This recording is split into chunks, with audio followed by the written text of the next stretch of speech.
else was using the webcam. Strange times, dude. All right. Oh, it's full light here, man. All right, where were we at? I had to restart the whole computer.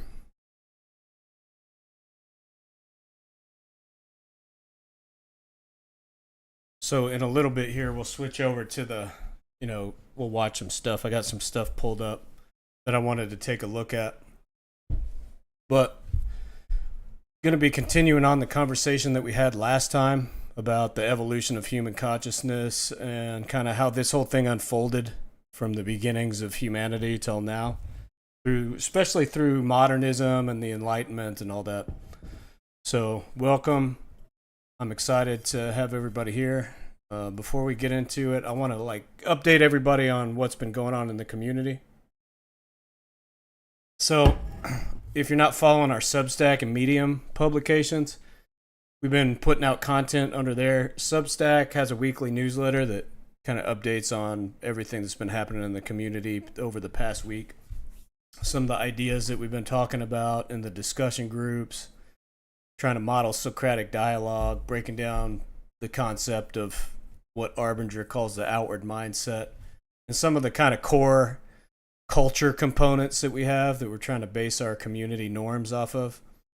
So that's every week. There'll also be a Medium article about a topic every week. So inside the groups, you can suggest topics, and that'd be cool, if you want to go in there and you got something you want to hear about, you want to learn about, you want me to write about. But I'm also looking for other folks who want to contribute to the publication itself. So if you're interested in writing for the Medium pub, that would be cool too. Just let me know. So what else? Oh, we got the Discord is up finally. It still needs a little bit of work. I got some server roles getting worked out and everything, but I can go ahead and post in the chat an invitation to join the server. And it's going to be good for 7 days. So I'll post that in. Let me see if I can put it in the multi-stream. I don't know if it'll work through this. So it's in the Twitch chat. I might have to pull up Facebook to put it in the Facebook chat. Let me just double check. I can pull up Facebook here.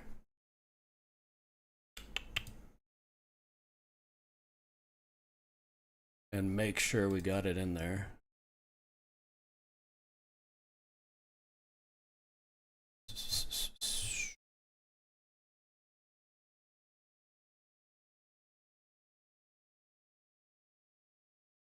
Oh yeah, good. It went in there. So that's great. All right, so the Discord's up, and when you join, if anybody joins from this stream, I'll just go ahead and assign you the role manually. But we're getting it worked out to where, you'll get kicked over to some kind of channel select, so you can select some of the other options, because we got a bunch of stuff in there. We got gaming stuff, we got politics stuff, we got philosophy stuff, we got all kinds of stuff. Everything that you could imagine. We'll have it in there. Tabletop gaming, whatever you're into. So yeah. Let me know if you're into that stuff too when you join the server, if we do before we get up the channel select stuff, and then I can assign you the role to where you can have access to those channels. But, alright, so we talked about Substack, Medium, Discord, everything under the Metapolitic banner.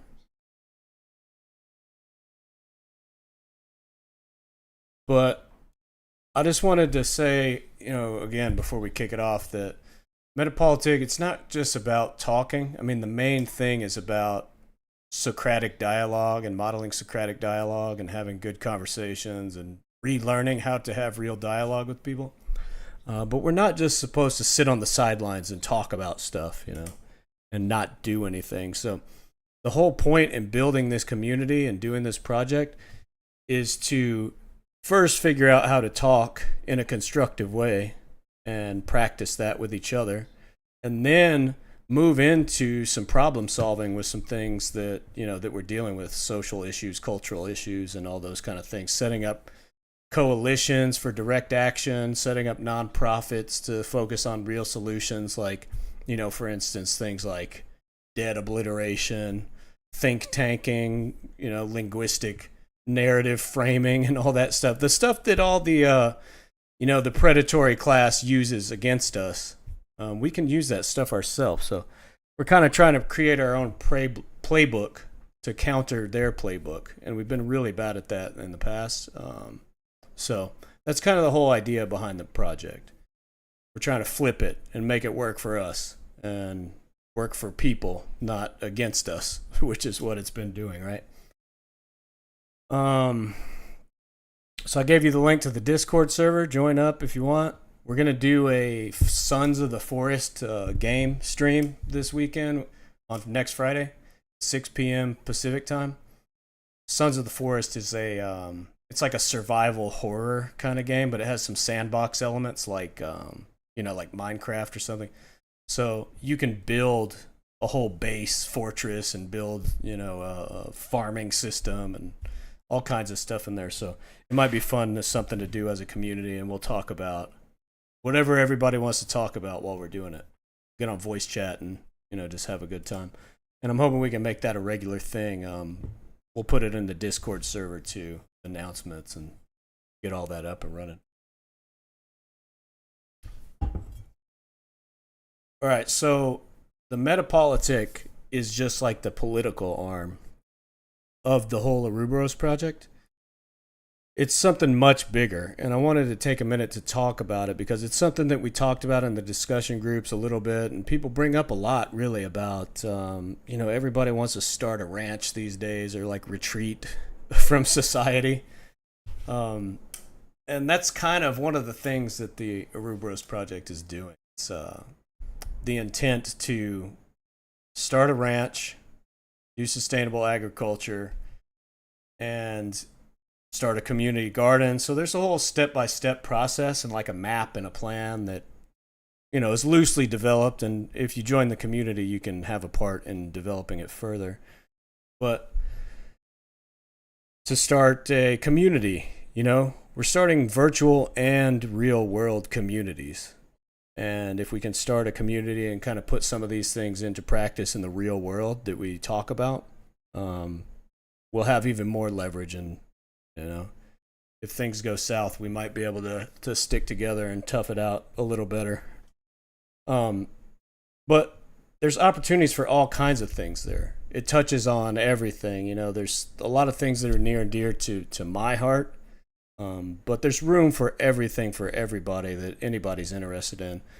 So things like the mental health awareness, healing generational trauma, business development and economic stuff, cradle to grave education, like childhood education based in the spiral dynamics and integral framework, spirituality, meditation, the whole deal, really. It's not just some abstract plan. It's something that we're starting to build, and it's going to happen.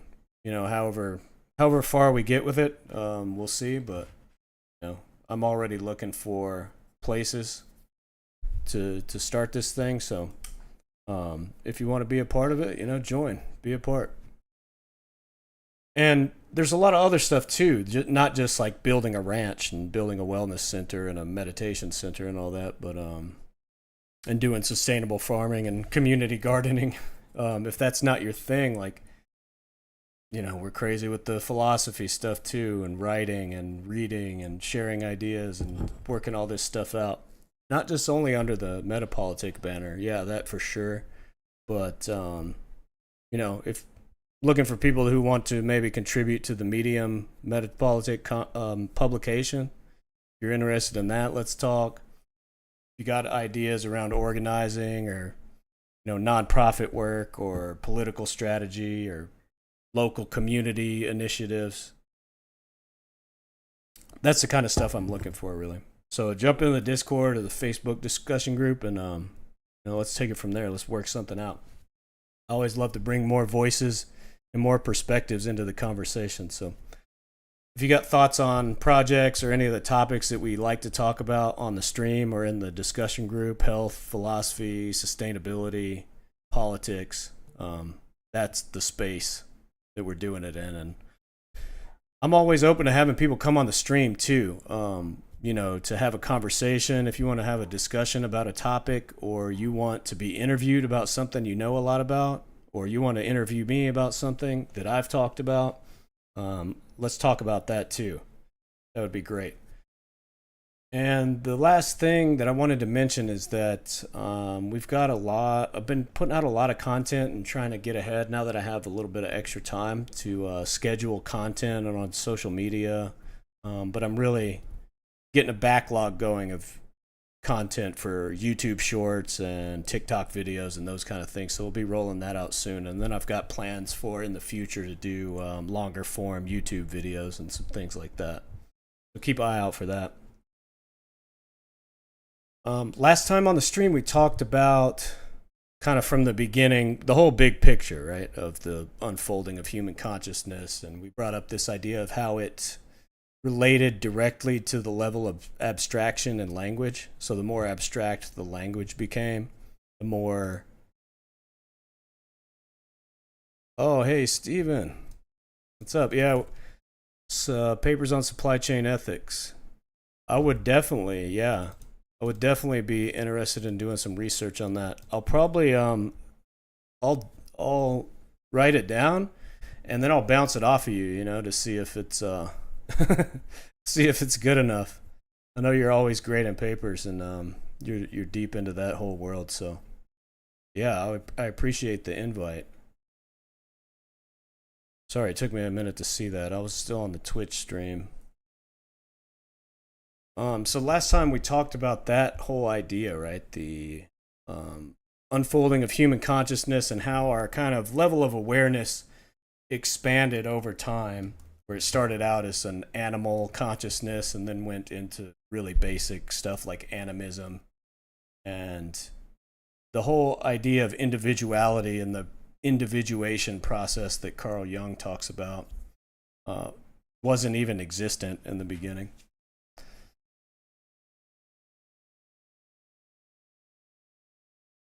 Yeah, nice. I feel really honored, to even have you guys offer to, even think about what I'm doing. It seems like small potatoes to the stuff that you guys are working on. I'm just having fun here. But yeah, today I wanted to get into really like more what's happening recently, the evolution of consciousness over the last 50 years or so, with the rising of the postmodernist movement, and kind of where we're at today. So let's shift gears and get into that, I guess. So the main focus is postmodernism and this emergence of something new that's happening, a real small group of, we'll call them developmentalists. If you want to call it like integral politics or hypermodernism, or there's all kinds of different names for it. But we've been through a lot culturally over the last 50 years since the counterculture movement, the civil rights stuff in the 60s. And man, it's just even thinking about trying to recap all that, it's that would take a whole few streams in itself, I think. But a lot of people are talking about it, the effects of postmodernism, the rise of it, the impact that it's had, and how it changed the way that we see the world. But I guess the question really is like, what comes after? A lot of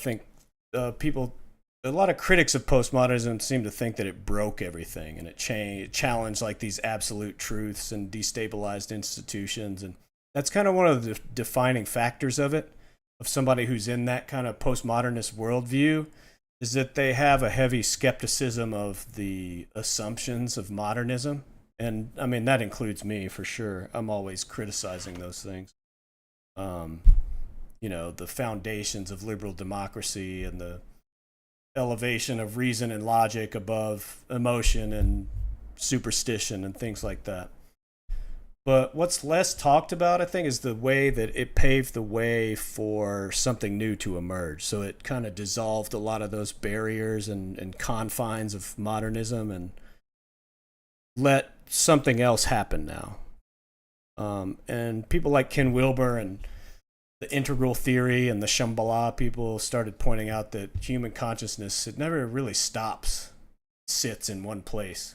It's always evolving and moving through stages, and we're cycling into something new. And that's what we're calling developmentalism. It's more of like a holistic approach to everything that's trying to reclaim a lot of these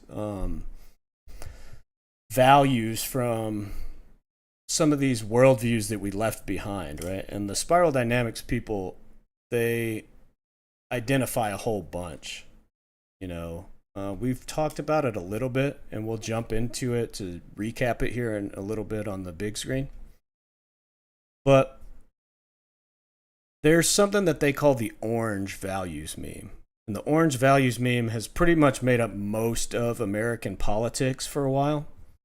And so the blue values meme is characterized by heavy emphasis on rules and laws and systems, legal systems. Mostly it's like religious societies that are doing this, right? Like theocracy to style. So churches are like this, very traditionalist, very community focused, very rules based, right? And then the orange arises after that. It's always like the next phase is kind of in retaliation or in criticism to the one that came before.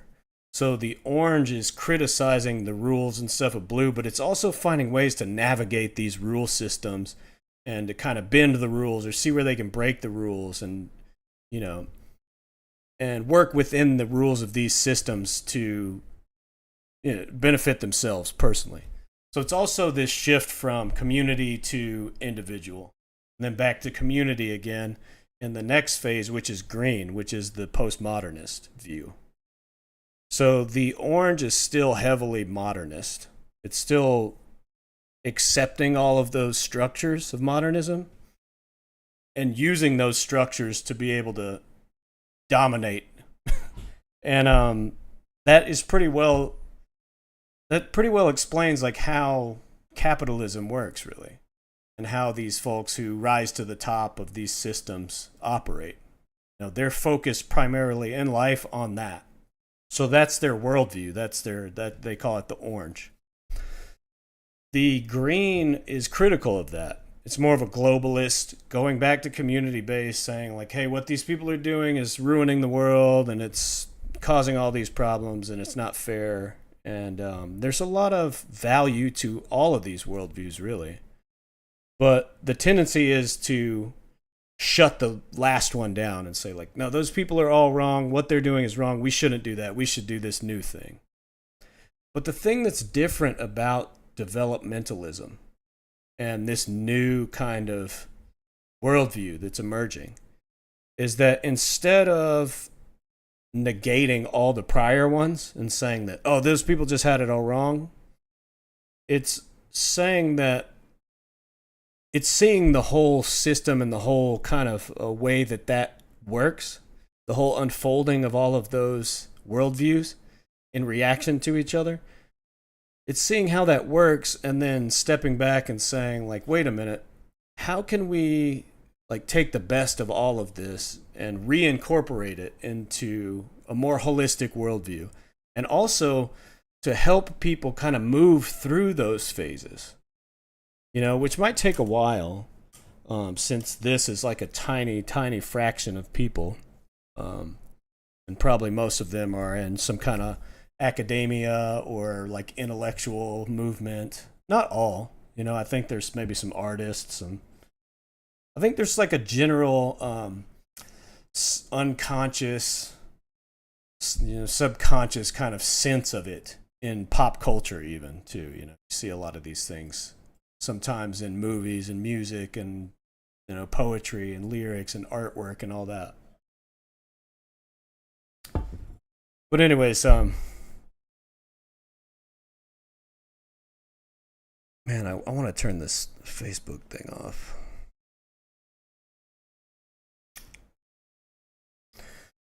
Anyways, it gets a little bit interesting because, and this kind of blew my mind. I actually just came across this idea this week.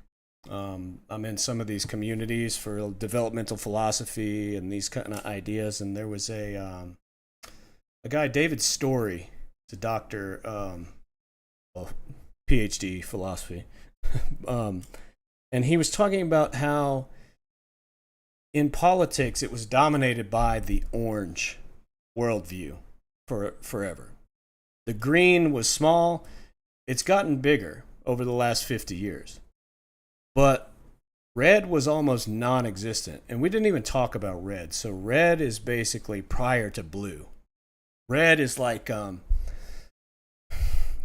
think about like the old way that humans were living before the Enlightenment, where it was kind of based on these like Homeric ancient Greek virtues and these things like Nietzsche talks about this a lot, like that he thinks Christianity ruined humanity and made everybody weak and made everybody self-sacrificing and agreeable, where really what we should be doing is like owning our own power and being the best version of ourselves we can be, instead of, you know, holding that back because we want to make other people feel comfortable, basically.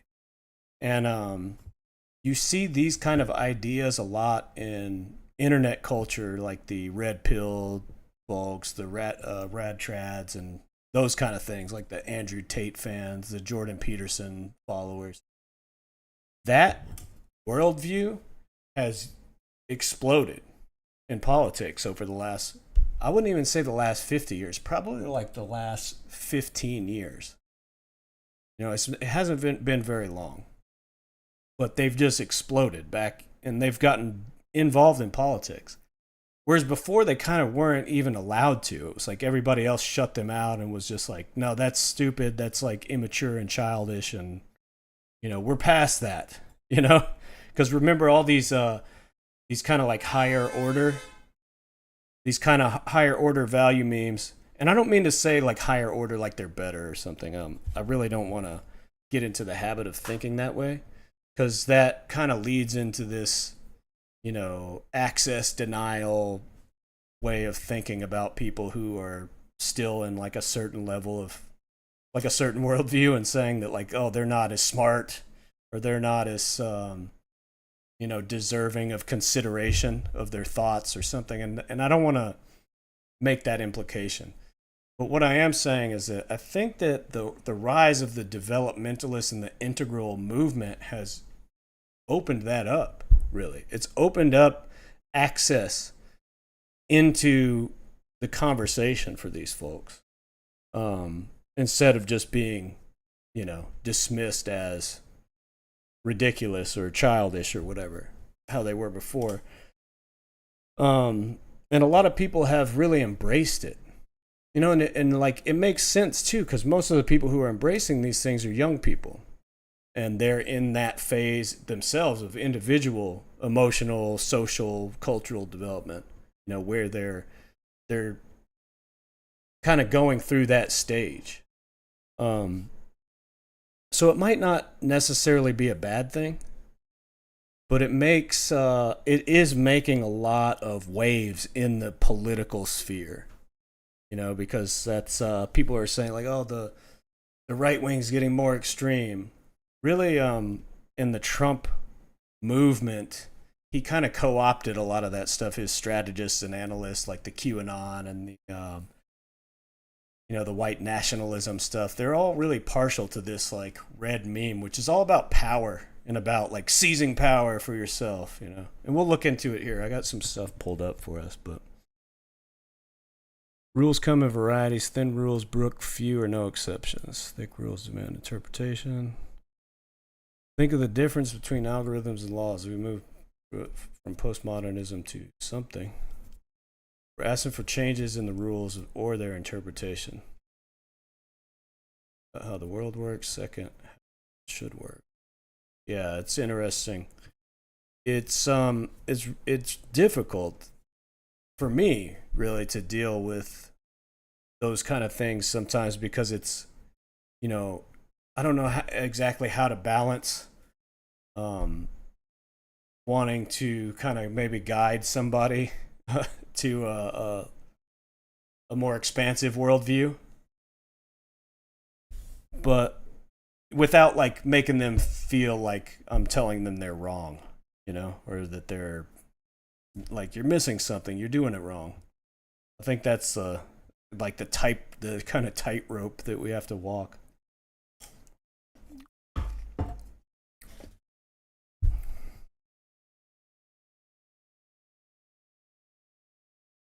All right, I kind of skipped ahead and covered a lot of this stuff already. Let me pull this up.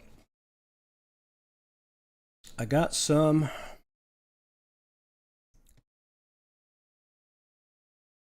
Maybe we can watch this guy. This is the guy I was telling you about. I watched this video earlier this week. It kind of threw me for a loop. All right, so this is kind of an overview of all of these. Let's like put them in order here. Orange, red. Red is before blue. Green, yellow. So red, we don't have to go through all this stuff, but let's just look at some of it. So the essence of the red value system: egocentric, exploitative, impulsive. You determine your own reality type of thing. The world's a jungle, survival of the fittest, like a might makes right mentality.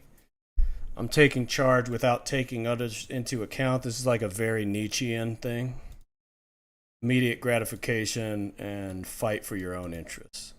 But this is the kind of stuff that you hear these folks, these influencers, like that a lot of these young guys are really into. You know, like Jordan Peterson and Andrew Tate and that whole sphere, the manosphere they call it. There's a lot of this, and I see a lot of people, even people that I know, who are kind of gravitating towards making this kind of content because it's popular, and they want to get views and they want to make money and do all that. So,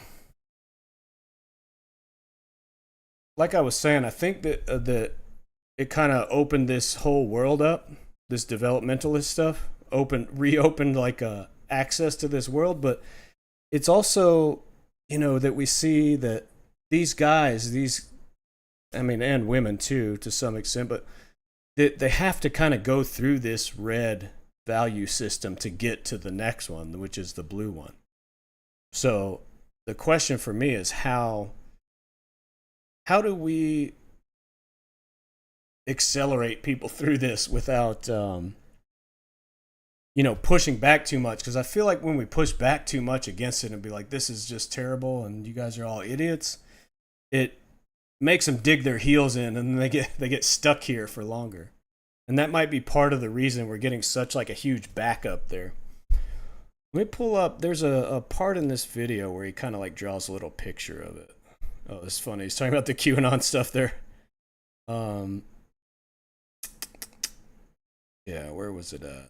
I swear it was in this video. I think he's just kind of explaining the...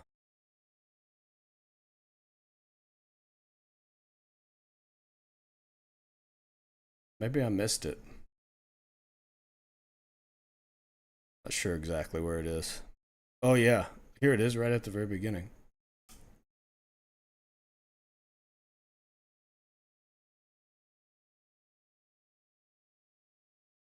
So yeah, this is cool. So he's saying in the year 2000, this is kind of what the political landscape looked like.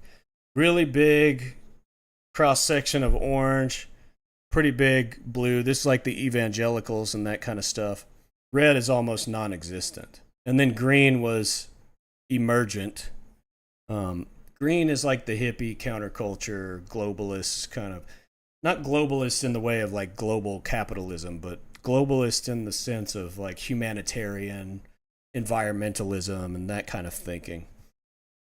So this got a lot bigger, but and the orange shrank. which is interesting. So I think a lot of this orange moved into green, but blue is about the same, and red is just exploded. And I mean, he explains reasons why. These guys are deep into this. It's really great. Like if you want to dive into some of the work that they're doing, because they get it's not just qualitative stuff that they're talking about. They do studies and data analysis and try to quantify some of these claims that they're making about who feels what way and how it fits into this whole spiral dynamics framework or integral.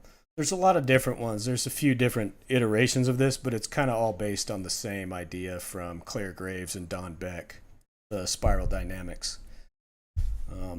Ken Wilber has his. It's called the AQAL, all quadrants, all levels, which is a little more detailed and complex, maybe a little more flexible, but it still has spiral dynamics at the heart of it. So, yeah, 10,000 years ago in Mesopotamia, there's like empire builders, you know, eye orientation, personal willpower, and courage.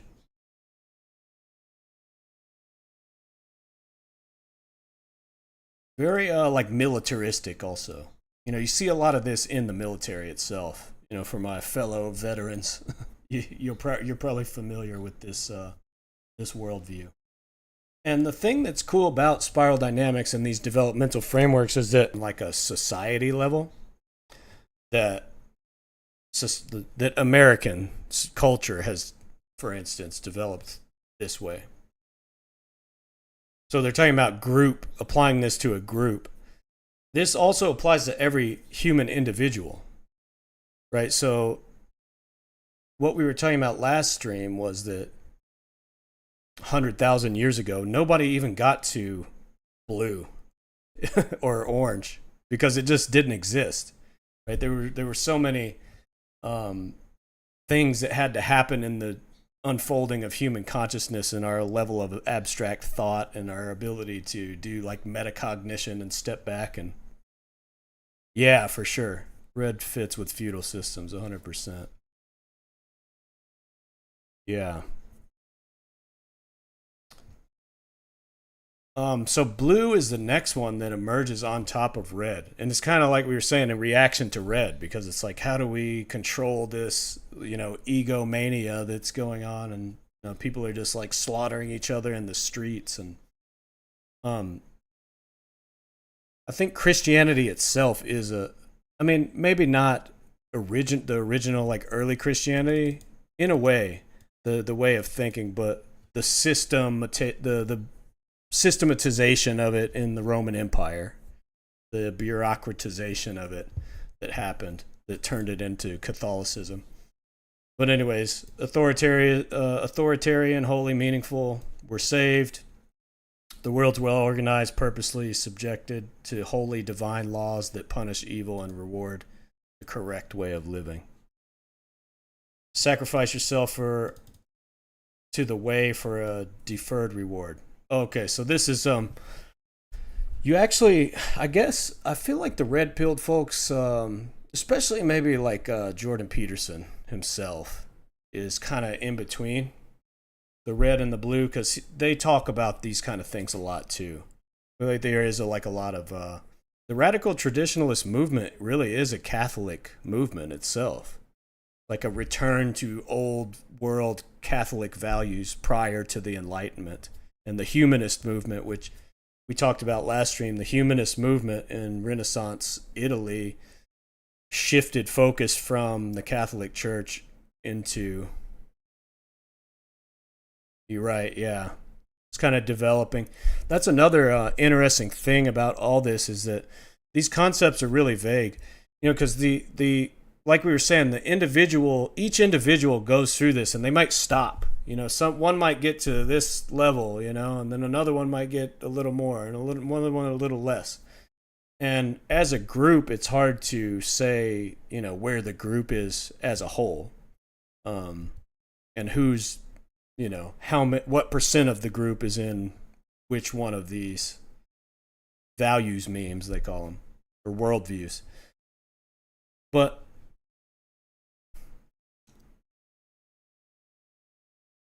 let me think how to say this. I guess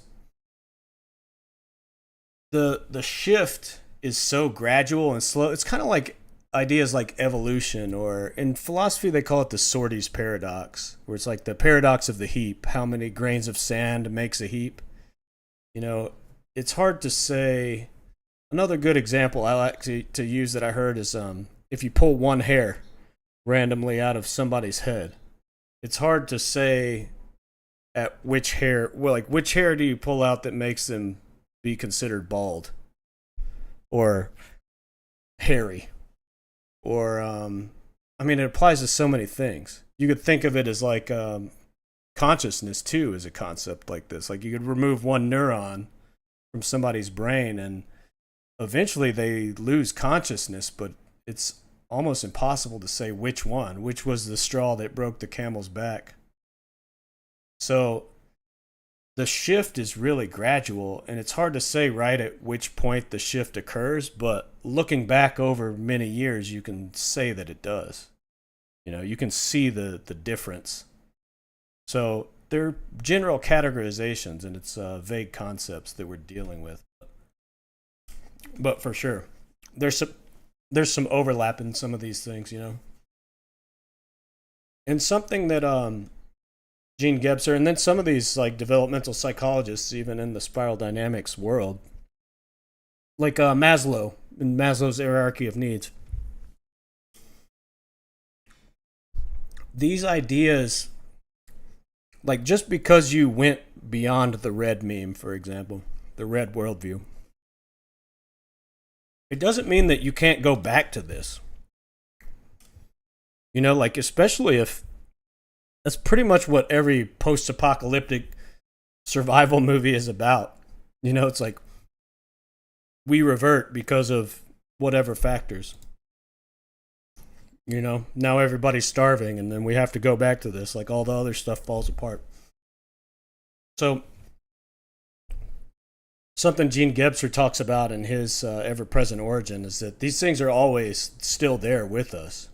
We like to think that, you know, post enlightenment, that sure, yeah. I think it's that yeah, a lot of this stuff. I mean, even this stuff, I guess you could say, is like, I don't know how you validate the truth of any of this spiral dynamics framework. Like, it doesn't really exist in reality. I mean, I know there's a lot of work that was done in, you know, like Piaget and the early childhood development, building on top of that, and criticisms of that too. I think it's just like a process of refining our mental maps, which is something we talked about last stream too, like in the postmodernism stuff.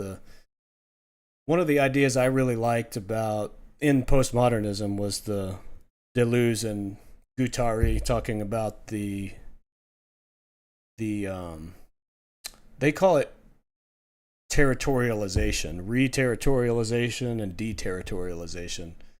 So they're kind of saying that all of these conceptual frameworks, and even language itself, like the symbolic, abstract nature of language, gives us this kind of conceptual framework of what the world is. But that's not the world itself. So that we're in this constant process of, I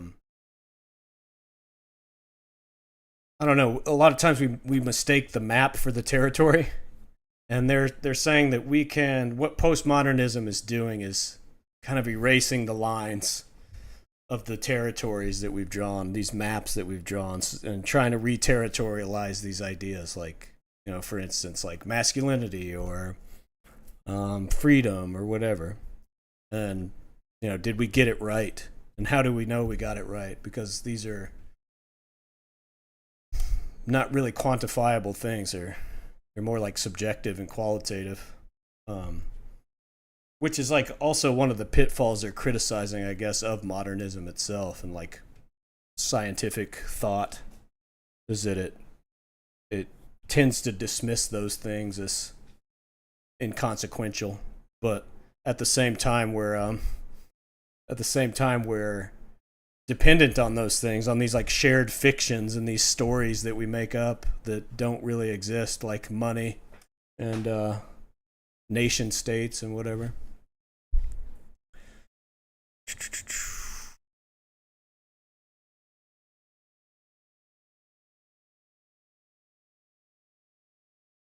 This interplay took place between T.S. Eliot and William Carlos Williams. It's funny you brought that up because I loved it. I have this right here. This is one of my favorite works of his, the Four Quartets, and I don't know why. It might have been because I was looking at this red meme stuff and I came across the red wheelbarrow the other day, and yeah, it's crazy that I've just like recently had a brush with both of these guys, and you brought both of them up right now. But yeah, I'd like to hear more about what you're saying, that they kind of had a, did they have like a poetry off about like subjective and objective reality or something? I kind of like both of those guys. I mean, I'm more partial, I guess I would say, to T.S. Eliot. I'm more familiar with him, but I'm definitely in need of a different approach when it comes to standing for the things I believe in. I've had a very black and white way of thinking. Hard for me to see the gray area when I feel passionate about something I think is right or wrong.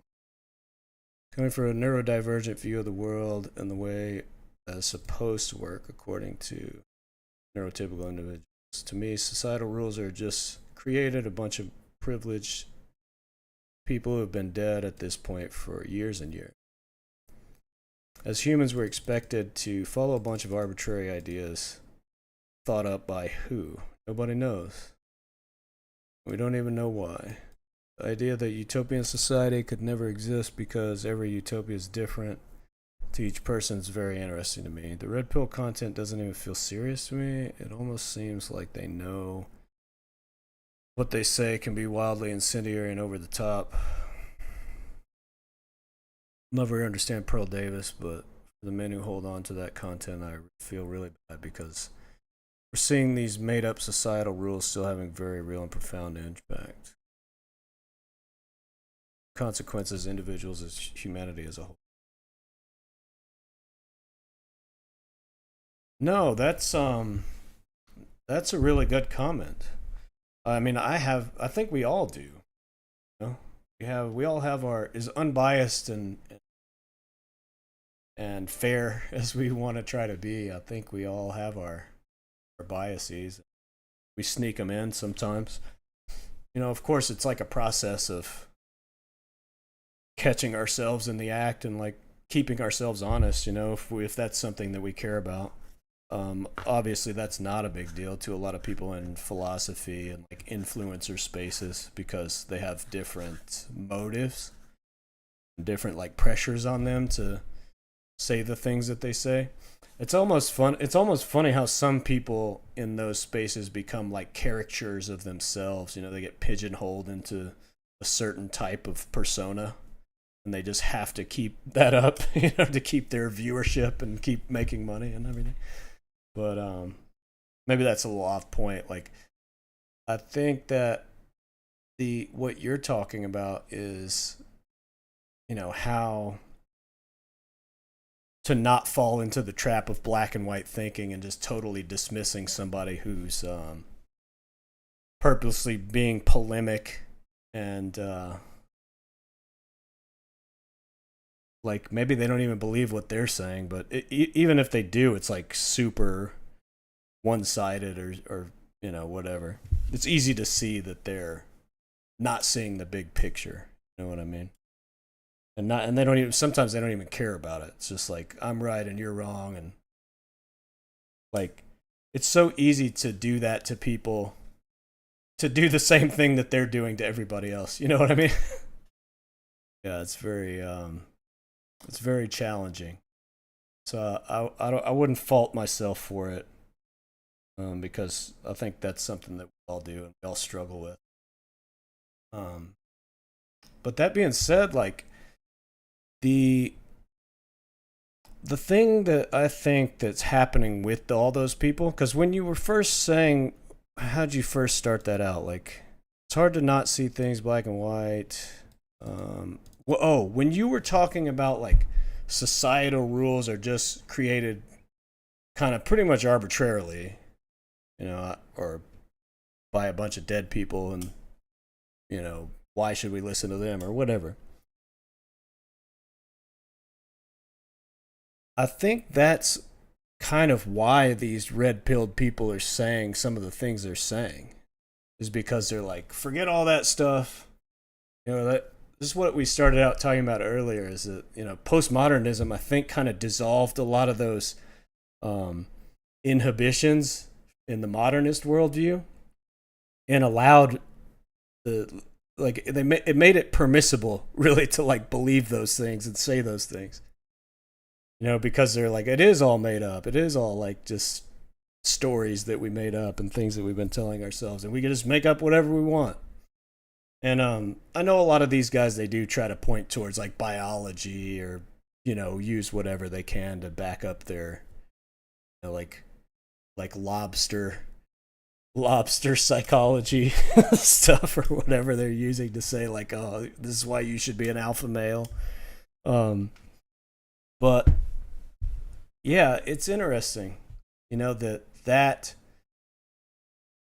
it's kind of almost two conflicting ideas there that you're bringing up, where it's like the black and white thinking on one side, like there is like an absolute right and wrong. I feel like I know what's right and what they're saying is wrong, but then also saying all this shit is made up, Meeting attendance said he has a poetry track. Yeah, sure. The red is yeah. Sorry, I'm catching up with y'all's comments. I think I feel that way too, Mallory. I feel like I'm in the gray zone a lot. And to some people that comes across as being like lacking convictions or something. But that's not really, like, my whole view with all of this stuff is I feel like the same kind of basic principle of Christianity, or like Martin Luther King Jr.'s nonviolent resistance, and Gandhi and Nelson Mandela. And I have this quote up here by my desk. Like, I look at this because you could say that we made this stuff up too, but this is from a sermon that he gave. And it says, one day we'll win our freedom, but not only will we win freedom for ourselves, but we will so appeal to your heart and conscience that we will win you in the process. And our victory will be a double victory. This seems to me to be the only answer and the only way to make our nation a new nation and our world a new world. Love is the absolute power. And I see that principle kind of mirrored in so many stories, like the story of Socrates, the story of Jesus. And they talk about it in, I came across it, I did a thing called Landmark Forum when I was 18. It's kind of, I wouldn't recommend it.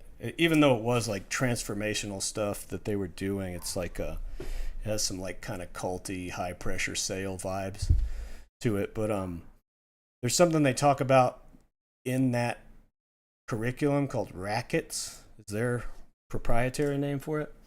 And the Arbinger Institute talks about it too. They call it the outward mindset.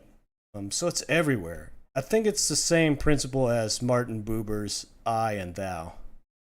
Yeah, I think the UU methodology, their church philosophy is incorporating the same principle.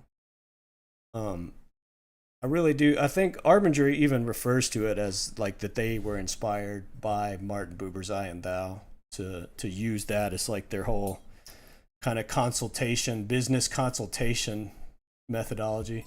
But it's basically asking the question, I guess, is basically empathy and like, how does it feel to be them? You know? There's a good story in the Arbinger Outward Mindset book. It's a pretty short one that they talk about this Vietnamese lady who showed up in, I don't know, maybe it was JFK and whatever. But she was at the airport and she was like disoriented and I think she might have fainted or something. They took her to the hospital and she didn't speak English. And she was really upset and she was not very cooperative with the nursing staff and they were trying to figure out what's going on with her and they were treating her, but she was like pretty much abusive. Like she threw a bedpan at one lady and they started having some meetings to like see what they were going to do with her and they thought that she had some kind of, psychosis or psychological condition. So they had a couple meetings and they were talking about transferring her to the behavioral unit, the mental health. And they were talking about that there was a meeting and they pretty much all, said what they said and they decided, okay, we're going to transfer her. And as everybody was leaving the room, getting up, one of the doctors was just sitting there at the table and he said something. And somebody was like, what'd you say? And he said, I wonder how it feels to be her. And then they all kind of stopped, and these are all people, like they're all in a profession that's dedicated to helping people, so maybe that caught their, like tugged on their heartstrings or something. But they all sat back down and then he said, she's here in a weird place. She doesn't speak English. She doesn't know what we're doing. We don't know like what her situation is. And I wonder how it feels to be her there, like in a weird place and nobody understanding you and nobody like caring about what you're trying to say. And then somebody else at the table was like, well, I know, like, there's some people that live down the street from me that run like a Vietnamese little mom and pop grocery store. Like, maybe I could, maybe we could bring, because she wasn't eating the food either. She didn't want to eat. She didn't know what the shit was. So I think they got her some food from there, and they ended up bringing those people to the hospital to translate for her. And I guess she had come to see the birth of her first grandchild, or something like that. And she missed it because she was in the hospital. And like if that person would have never asked that question, and had that frame shift, then it could have gone a much worse way. And I think that is just, that's so powerful. But in Landmark, the way they talk about it is that we have these like we have conflicts with the people even that we love the most and they're the closest with us. Like, why is that? Why would we sabotage the relation? Because if you made like a pros and cons list of like you have this grudge or you're having this argument with your spouse or your child or whatever, then stress and like you have no energy and you're whatever. But like, what is the pros? What are you getting out of it? And they say that the only thing that you're getting out of maintaining that conflict with somebody is self-justification. Like to be right. Like that our need to be right is stronger in a lot of cases than our value of that relationship itself. In one of the Arbinger videos, he talks about this story about a father and son who are having this conflict, and the father, thinks the son's kind of screwing up in school and he's not being responsible, and he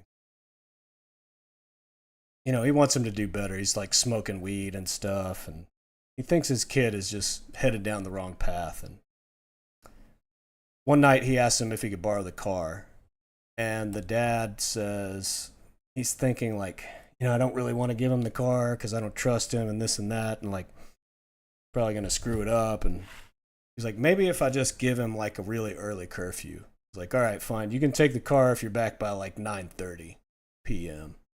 He was gonna take some girl on a date or something. And so the son's like, yeah, all right, yeah. He's real excited, and he takes the car keys and leaves.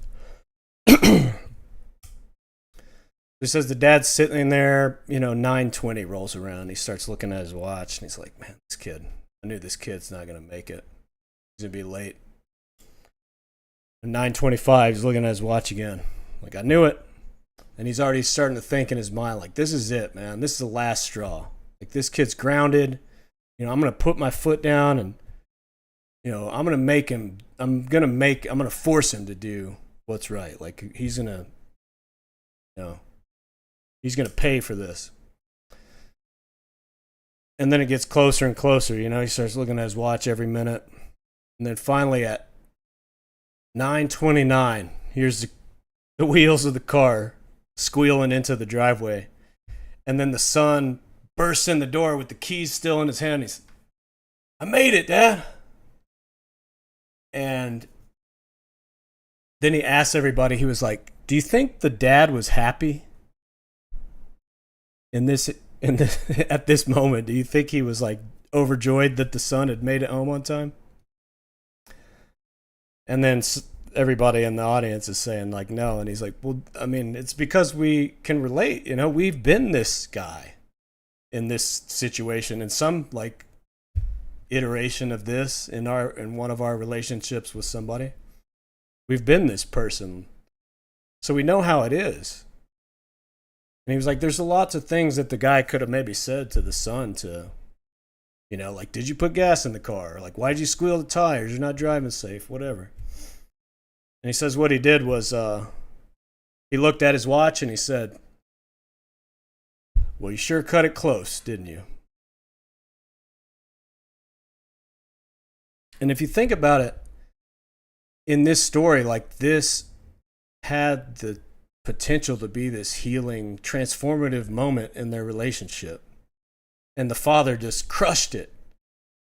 But if you would have asked him what he wanted out of his son, he would have said, like, I want a son who does what he says he's going to do, who's responsible. And that's what he got in that moment. So why? And the answer that he gives is that it's because of that time he was sitting there looking at his watch and thinking badly about his own son and saying to himself like that his son is a irresponsible loser, Because if he's wrong about that, that means that he's a bad person. And we don't want to think of ourselves as unjustified in our judgments of other people. But that we don't really consciously recognize that. So it's not until we either start valuing the relationship more, or until we become aware of that, we have no way out. We're like doomed in this cycle of constant conflict. And that's the principle, I think, is at the heart of all of that stuff. Whether you want to explain it in the Arbinger way of the outward mindset, or the Martin Buber I and thou, the I-thou principle. I think it's all the same thing. And I think that's like, we talk about the politics stuff a lot. And I've said that in the whole, even way back when I was still stuck in the strict materialist sense of things, I thought about that it's like, I think the guy's name was Emile Henry. He's a French anarchist. In his defense trial, because he blew up a building and killed some people during the French Revolution, and they were sentencing him to death. And he said that there's two categories of crime. I might be like conflating this. I'm trying to, whatever. If I'm wrong, I'm wrong. But the ideas I think are right. There's two categories of crime. One, he called it crimes of passion, And the other one he called it crimes of necessity. Crimes of necessity are like, your kid is starving and you go steal some like baby formula or you steal bread from the store. And he said that we can get rid of those crimes. Those crimes are unnecessary. He thought it was all like because the government is corrupt and we just get rid of the government and everything works itself out. Which I don't agree with, but he said the other ones, crimes of passion, we can't do anything about it. Those are going to exist forever. That's just part of human nature. And I don't know. It just made me think that, like, even if we built a utopia that provided for everyone, and it was like the Jetsons, I know Jetson still went to work. I don't know what he was doing since everything was automated, but if we lived in a world of abundance and all you had to do was like go on Amazon and order whatever you needed for free, or download the blueprint and print it out on your 3D printer or whatever. Even if we had something like that, people would still fight over things like that. Crimes of passion.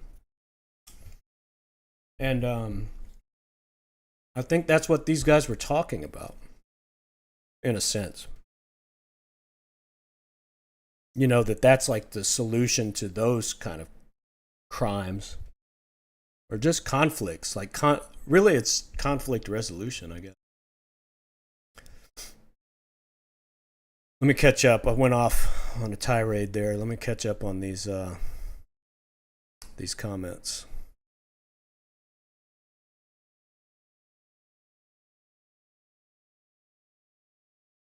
Power paradigm in red, automatic. Yeah, it's true. Power paradigm in red is all about conflict. It's like survival of the fittest. It's like the silverback gorilla mentality to the world. It's like, I conquered all of you, so I get everything, and you get whatever I say you get.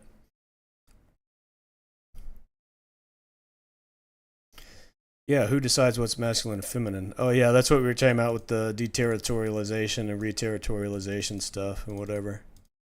But to answer that, like, or my thoughts on that anyways, I don't know if I have any concrete answers, or anybody does, like exactly what you're saying, Alexandria. But my thoughts on that are that it's just an ongoing conversation. Like these, one of my favorite things that Carl Jung said, I think he had a clash with Sigmund Freud about the scientific nature of their work. And that was back during the time, the early industrial era, and everybody wanted to make their philosophy and their work scientific, because that was the big thing. It was like, it needs to be logical and rational and science-based and all that. Even Karl Marx was part of that. Like, he took Hegel's dialectic process and slapped a materialism label on it and said, well, now it's scientific because it's materialist, not idealist. But his disagreement with Freud was about his use of astronomy in his work. I mean, not that was their only disagreement, but he called astrology, like star charts and all that. But this is even where he got his ideas for the archetypes and everything, because he said that astrology was the entire compendium of human psychological knowledge up to that point. And I think that's true in the sense of what he was saying was that all those ideas of the archetypes and, the hero archetype and the stuff Joseph Campbell said about the hero with 1,000 faces